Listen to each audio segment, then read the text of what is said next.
दुनिया पर मर रहा है तीसरे विश्व युद्ध का खतरा। जो बाइडेन इंडोनेशिया में वर्ल्ड लीडर संग कर रहे आपात बैठक। दोस्तों, पोलैंड पर जिस तरीके से रूसी मिसाइल का हमला हुआ है और इस हमले में 2 लोगों के मारे जाने की खबर सामने आई है, उसके बाद हालात काफी तनावपूर्ण हो गए हैं। माना जा रहा है कि अब नाटो रूस के खिलाफ कोई बड़ी कार्रवाई कर सकता है। पोलैंड पर रूसी मिसाइल हमले के बाद अमेरिका के राष्ट्रपति जो बाइडेन ने पोलैंड के राष्ट्रपति के साथ मुलाकात की है। वहीं नाटो के राजदूतों ने आज बैठक बुलाई है, जिसमें आगे के कदम पर चर्चा हो सकती है। आपको बता दें कि नाटो के किसी भी सदस्य देश पर अगर सुरक्षा को लेकर किसी भी तरह का खतरा मंडराता है तो उसे सभी नाटो सदस्यों का खतरा माना जाता है। ऐसे में माना जा रहा है कि नाटो अब रूस के खिलाफ कोई बड़ा कदम उठा सकता है, जिसके चलते दुनिया पर तीसरे विश्व युद्ध का खतरा मंडरा रहा है। दरअसल रूस और यूक्रेन के बीच कई महीने से युद्ध चल रहा है, लेकिन यूक्रेन के नाटो सदस्य नहीं होने की वजह से अभी तक नाटो इस पूरे घटनाक्रम से खुद की दूरी बनाए हुए है। लेकिन अब जिस तरीके से ये रिपोर्ट सामने आई है कि रूसी मिसाइल ने पोलैंड की सीमा में हमला किया है, जिसमें 2 पोलैंड के नागरिक की मौत हो गई है, उसके बाद हालात काफी तनावपूर्ण हो गए हैं। रूस पर नाटो की कार्रवाई का खतरा मंडरा रहा है। देखने वाली बात यह होगी कि नाटो इस घटना पर इस तरह की प्रतिक्रिया देता है। हालांकि रूस ने इस तरह के किसी भी हमले से इनकार किया है। रूस के विदेश मंत्री ने कहा यह रिपोर्ट गलत है। रूस की किसी भी मिसाइल ने यूक्रेन की सीमा के पार विध्वंस के इरादे से कोई हमला नहीं किया है। ये जानबूझकर भड़काने की कार्रवाई की जा रही है। एक तरफ जहां रूस ने इस हमले से इनकार किया है, तो दूसरी तरफ पोलैंड के विदेश मंत्री ने इस घटना की पुष्टि करते हुए कहा रूसी मेड मिसाइल उसके क्षेत्र में गिरी है, जिसमें 2 पोलैंड के नागरिक की मौत हो गई है। ऐसे में इस बात की संभावना काफी बढ़ गई है कि रूस पर नाटो देश कोई बड़ी कार्रवाई कर सकते हैं। आपको बता दें, इस समय में विश्व के बड़े नेता इंडोनेशिया में G20 की बैठक में हिस्सा लेने के लिए पहुंचे हैं। पोलैंड पर रूसी हमले की खबर के बाद राष्ट्रपति जो बाइडेन ने आपात बैठक की है। इस बैठक में Poland, Canada, European Union, Spain, Italy, France, Germany, Netherland और जापान के नेताओं ने हिस्सा लिया है।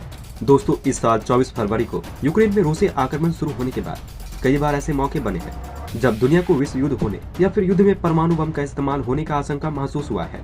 लेकिन पहली बार यूक्रेन युद्ध में नाटो के देश आ चुके हैं, जब उत्तरी अटलांटिक संधि संगठन के एक सदस्य देश पोलैंड में मंगलवार को एक विस्फोट हुआ, जिसके बारे में पोलैंड विदेश मंत्रालय ने कहा कि रूसी मिसाइल गिरने की वजह से ऐसा हुआ है। पोलैंड में रूसी मिसाइल गिरने की वजह से 2 लोगों की मौत हो गई है और रिपोर्ट के मुताबिक ये घटना यूक्रेनी सीमा से लगभग 6 किलोमीटर दूर प्रोवोडोव में हुई है। स्थानीय मीडिया रिपोर्ट ने दमकल कर्मियों का हवाला देते हुए कहा है पोलैंड में रूसी मिसाइल गिरा है, जो नाटो का हिस्सा है।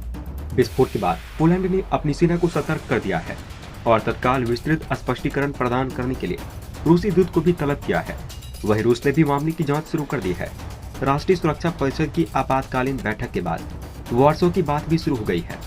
समाचार एजेंसी AFP ने बताया है पोलैंड के राष्ट्रपति आंद्रेज डूडा ने अपनी अमेरिकी समकक्ष जो बाइडेन के साथ बातचीत की है और व्हाइट हाउस ने कहा कि वाशिंगटन और वार्सो अगला कदम क्या होगा, इसके लिए साथ मिलकर काम करेंगे। फिर भी राष्ट्रपति डूडा पोलैंड में गिरे रूसी मिसाइल को लेकर सतर्क है। उन्होंने कहा कि मिसाइल किसने दागी है, इसका फिलहाल कोई ठोस सबूत नहीं है। उन्होंने कहा फिलहाल हमारे पास इस बात के स्पष्ट सबूत नहीं है कि मिसाइल किसने दागी है। जांच चल रही है, ये संभवतः रूस निर्मित था। वहीं रूस ने इस बात से इनकार किया है कि उसकी मिसाइलों ने पोलैंड को निशाना बनाया। रूसी रक्षा मंत्री ने टेलीग्राम पर एक बयान में कहा पोलैंड की मीडिया और पोलैंड के अधिकारियों का ये बयान कि उन्होंने रूसी मिसाइल को पोलैंड के क्षेत्र में मार गिराया है, ये बयान जानबूझकर उकसाने वाले हैं। लेकिन चूंकि पोलैंड नाटो का हिस्सा है, लिहाजा अब युद्ध में नाटो की एंट्री हो सकती है। और फिलहाल नाटो संगठन के ज्यादातर नेता इंडोनेशिया के बाली में G7 शिखर सम्मेलन में मौजूद है। नाटो संगठन के आर्टिकल 4 के आधार पर पोलैंड के अनुरोध पर नाटो प्रमुख जेंस स्टोल्टेनबर्ग के बेल्जियम में ब्रसेल्स बुधवार को एक आपात बैठक की अध्यक्षता करने की उम्मीद है। इस बीच पोलैंड में हुए धमाके के बाद इंडोनेशिया में चल रहे G20 शिखर सम्मेलन से अलग अमेरिकी राष्ट्रपति बाइडेन ने नाटो के नेताओं के साथ एक आपातकालीन बैठक की है। बैठक उनके होटल के एक बॉल रूम में एक बड़ी गोल मेज पर हुई है, जिसमें कनाडा के PM जस्टिन ट्रूडो, UK के PM Rishi Sunak, German chancellor Olaf Scholz, इतालवी PM जॉर्जिया मेलोनी और यूरोपीय आयोग की अध्यक्ष उर्सुला वॉन डेयर येलेन की उपस्थिति देखी गई है। फ्रांस के राष्ट्रपति इमैनुअल मैक्रोन भी इस आपात बैठक में मौजूद थे, जिसके पास अत्याधुनिक हथियारों का जखीरा है। नाटो के आर्टिकल 4 के मुताबिक यदि देश की क्षेत्रीय अखंडता, राजनीतिक स्वतंत्रता या सुरक्षा को खतरा है, तो नाटो का सदस्य देश उस खतरे की स्थिति में अपनी चिंता नाटो के सामने रख सकता है और फिर नाटो के सभी सदस्य और समूह की पार्टियां इसके आधार पर एक साथ परामर्श करेगी। 1949 में इसके निर्माण के बाद से आर्टिकल 4 को 7 बार लागू किया गया है। इनमें से ज्यादातर तुर्की द्वारा अन्य कारणों के साथ पड़ोसी इराक में आतंकवादी हमलों और संघर्ष से संबंधित थे।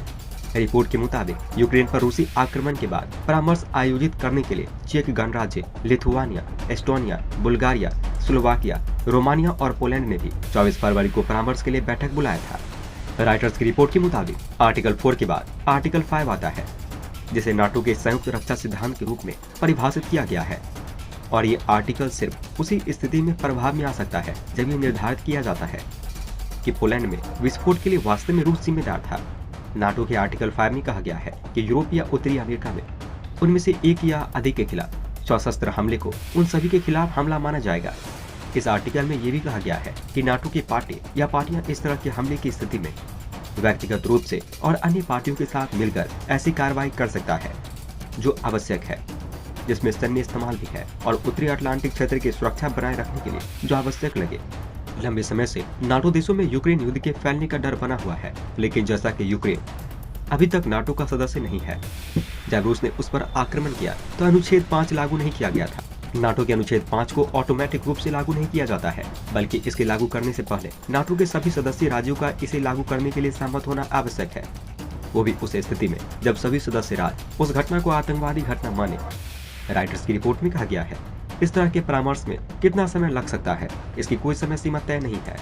अमेरिका की ओर से अनुच्छेद 5 को अतीत में केवल एक बार लागू किया गया था। अमेरिका ने 11 सितंबर के हमलों के जवाब में अनुच्छेद 5 को लागू किया था, जिसमें अलकायदा के आतंकवादियों ने 4 अमेरिकी वाणिज्यिक विमानों का अपहरण कर लिया था और उन्हें वर्ल्ड ट्रेड सेंटर और पेंटागन के ट्विन टावरों में टकरा दिया था, जिसमें सैकड़ों लोगों की मौत हो गई थी।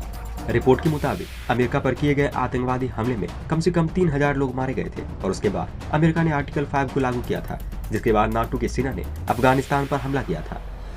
ऐसे में इस बात की संभावना काफी कम है कि पोलैंड पर रूसी मिसाइल गिरने के बाद आर्टिकल 5 को एक्टिव किया जाए, क्योंकि नाटो देश इस बात को पूरी तरीके से समझते हैं कि रूस के पास परमाणु बम है जो पिछले कुछ महीने से एक्टिव मोड पर है।